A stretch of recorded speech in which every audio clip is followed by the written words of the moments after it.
देश के 18वें लोकसभा चुनाव का दूसरा फेज आज संपन्न हो गया।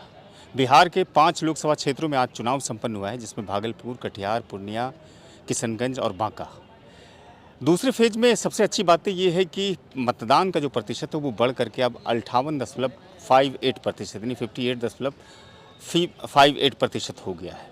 हालांकि ओवरऑल 2019 की तुलना में ये कम ही है।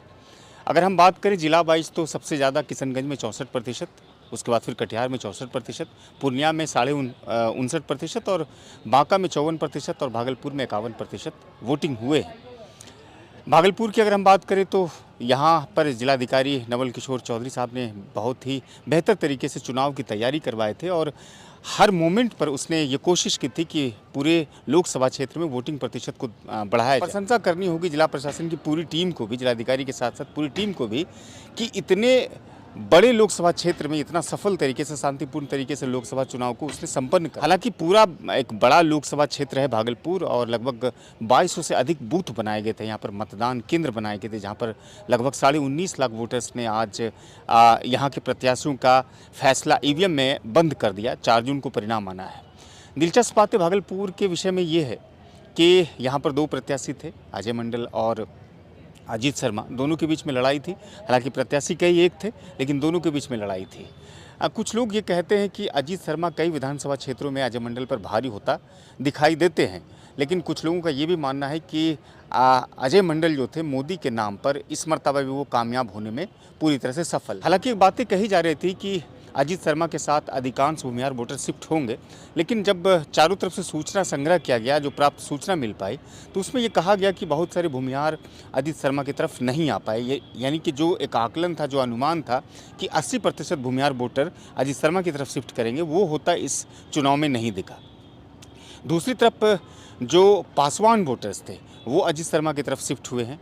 कुछ गंगोता वोटर भी अजीत शर्मा की तरफ शिफ्ट हुए हैं। गोराडीह में कुछ कहा जाता है कि जो पूर्वी क्षेत्र है वहाँ पर गंगोता, पासवान और जो दलित और महादलित तबका है वो अजीत शर्मा की तरफ शिफ्ट हुआ है। ओवरऑल अगर हम पीरपैंती विधानसभा की बात करें तो वहाँ पर भी खरवार वोटर अजीत शर्मा की तरफ शिफ्ट हुआ है, लेकिन अधिकांश वोटर एनडीए के उम्मीदवार अजय मंडल की तरफ शिफ्ट हुआ है।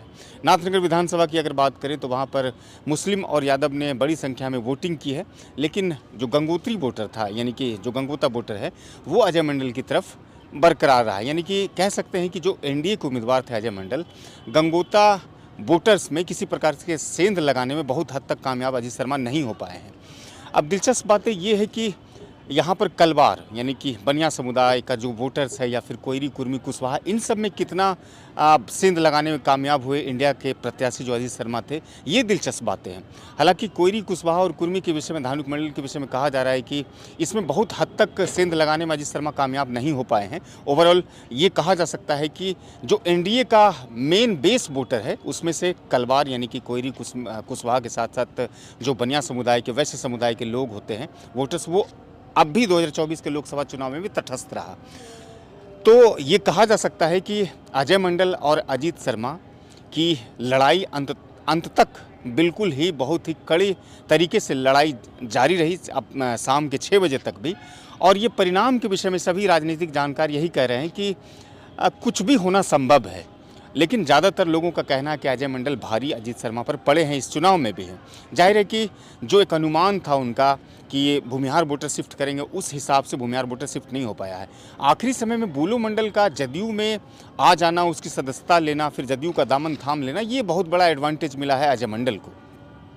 हालांकि अलग अलग बातें कही गई, नीतीश कुमार की सभाएं यहाँ पर हुई, भीड़ इकट्ठी नहीं होती थी।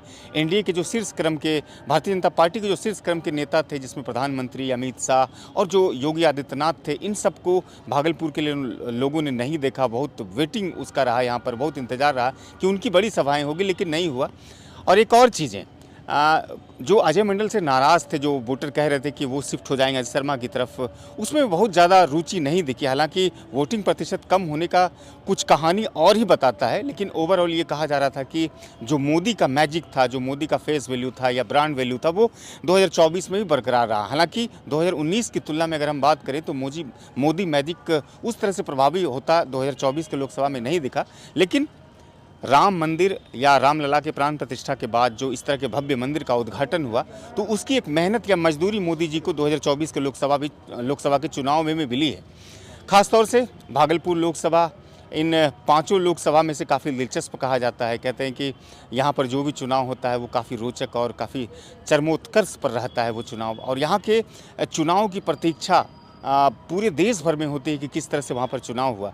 लेकिन जिलाधिकारी को हम सबको थैंक्स कहना चाहिए कि नवल किशोर चौधरी साहब ने जिस तरह से वोटिंग को हैंडल किया, मतदान को हैंडल किया और वोटिंग में प्रतिशत को दूसरे फेज से बढ़ा करके 51% भागलपुर में खुद से करवाया, ये काबिल तारीफ़ है। हालांकि सब लोग यही कहते थे कि काफ़ी टेम्परेचर है, मौसम काफ़ी शुष्क है, सूखा है, पछियाँ हवा चल रही है, जिसकी वजह से वोटर्स कम निकलेंगे, लेकिन वोटर्स घर से भी निकले और वोटिंग भी किया। ओवरऑल ये जानकारी आपको सिटीजन टाइम्स के माध्यम से मिल रही थी। जानकारी अगर अच्छी लगी तो साझा कीजिएगा, चैनल को भी थोड़ा सब्सक्राइब कीजिएगा। फेसबुक पर पेज है सिटीजन टाइम्स के, वहाँ फॉलो और लाइक करना मत भूलिएगा।